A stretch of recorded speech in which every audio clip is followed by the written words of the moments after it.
이번 시간에는 생물의 구성 단계와 영양소에 대해 공부해 보도록 하자.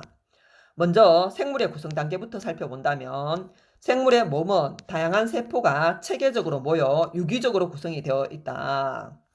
이 중 식물의 구성 단계부터 알아본다면 식물체는 몸이 세포로 되어 있고 비슷한 세포들이 모여 조직을 형성하고 여러 조직이 조직계를 구성하게 되고 조직계들이 만나 기관을 형성하게 되고 여러 기관들이 결합하여 하나의 개체를 형성하게 된다.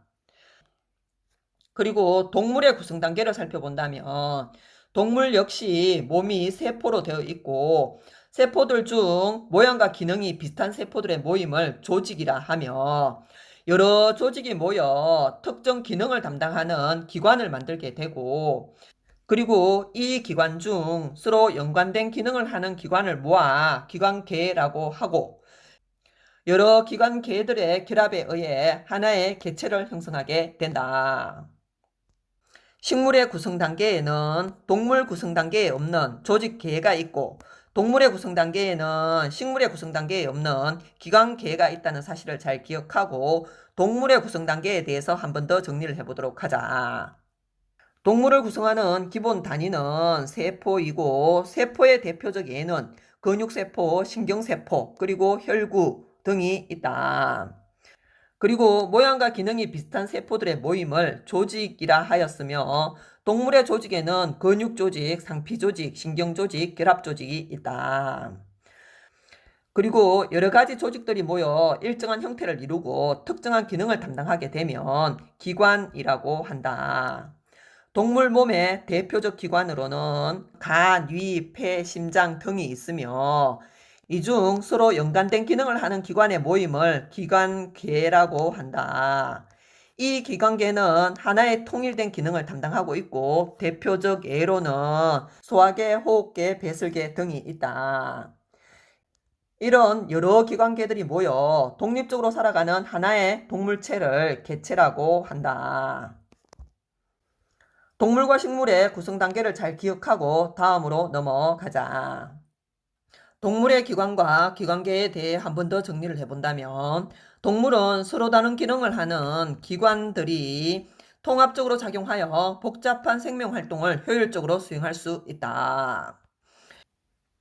이렇게 동물을 구성하고 있는 기관과 기관계의 예를 살펴본다면 입, 위, 간, 이자와 같이 소화와 흡수를 담당하고 있는 기관계를 소화계라고 하고 심장, 혈관과 같이 양분과 산소, 노폐물 운반을 담당하고 있는 기관들을 순환계라 하며 폐 기관, 기관지와 같이 기체 교환에 관여하는 기관들을 호흡계라고 한다. 그리고 콩팥, 오줌관, 방광 등 노폐물 배설에 관여하는 기관들을 배설계라고 한다. 우리는 뒤에서 여기에 관해 좀 더 자세히 공부할 예정이다. 옆에 그림을 통해 동물 구성 단계를 한 번 더 정리를 해본다면 가는 세포이고 나는 기관이며 다의 경우 기관계가 되고 라가 조직이며 마가 하나의 개체임을 알 수 있다. 그래서 사람 몸의 구성 단계에서 작은 단계부터 순서대로 적어본다면 가, 라, 나, 다, 마 순이 됨을 알 수 있다. 기관과 기관계의 그리고 사람 몸의 구성 단계를 잘 기억하고 다음으로 넘어가자. 이어서 영양소에 대해 공부해 보도록 하자. 영양소라 함은 몸을 구성하거나 생명활동에 필요한 에너지를 내거나 아니면 몸의 기능을 조절하는 물질을 영양소라고 한다.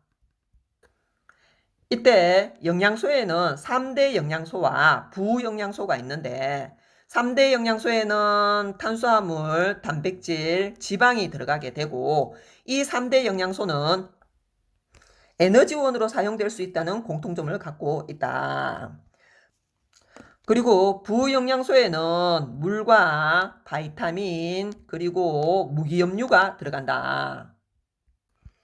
그리고 우리 몸을 구성하고 있는 구성 물질에 대해서 알아본다면 우리 몸은 물을 담고 있는 물단지라고 생각을 하자. 물이 가장 많고 그 다음이 단백질이며 지방 그리고 무기염류, 탄수화물 순으로 우리 몸을 구성하고 있다. 이때 물이 우리 몸의 거의 70% 가까이를 차지한다는 사실과 탄수화물의 경우는 아침, 점심, 저녁 먹는 양에 비해 몸을 구성하고 있는 비율은 낮다는 사실을 기억하고 다음으로 넘어가자. 이어서 3대 영양소에 대해 좀 더 자세히 알아보도록 하자.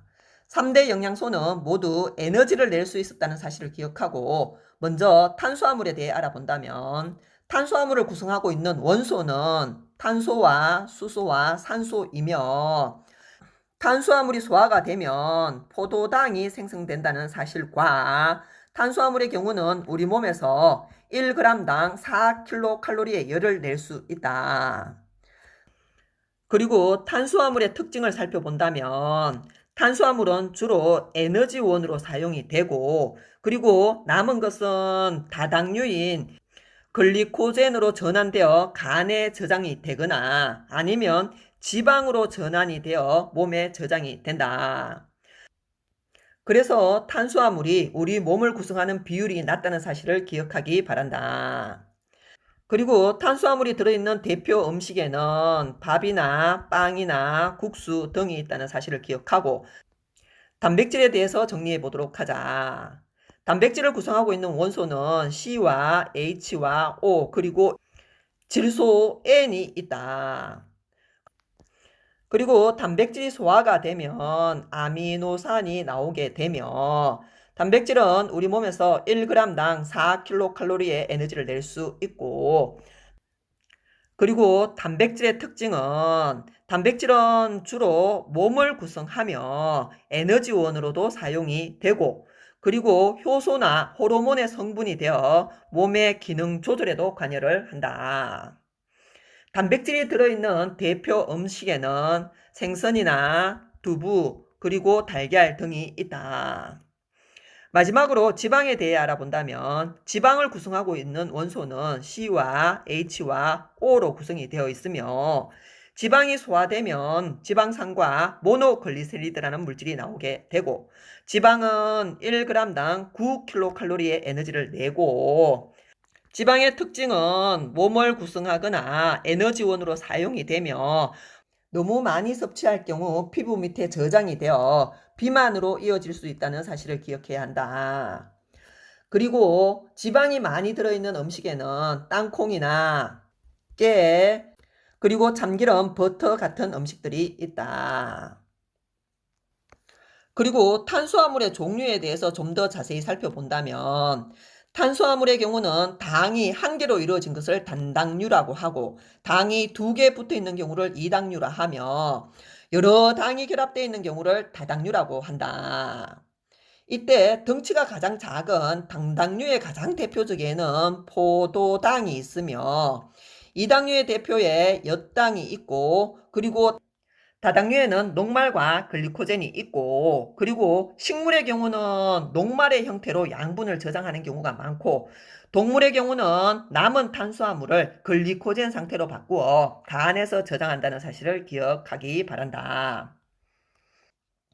탄수화물, 단백질, 지방을 3대 영양소라 하고 구성 원소는 CHO 공통으로 갖고 있고 단백질만 질소 N을 갖고 있다는 사실을 기억하고 그리고 모두 에너지원으로 사용되며 방출하는 에너지의 양이 449로서 지방이 가장 많다는 사실을 기억하고 다음으로 넘어가자.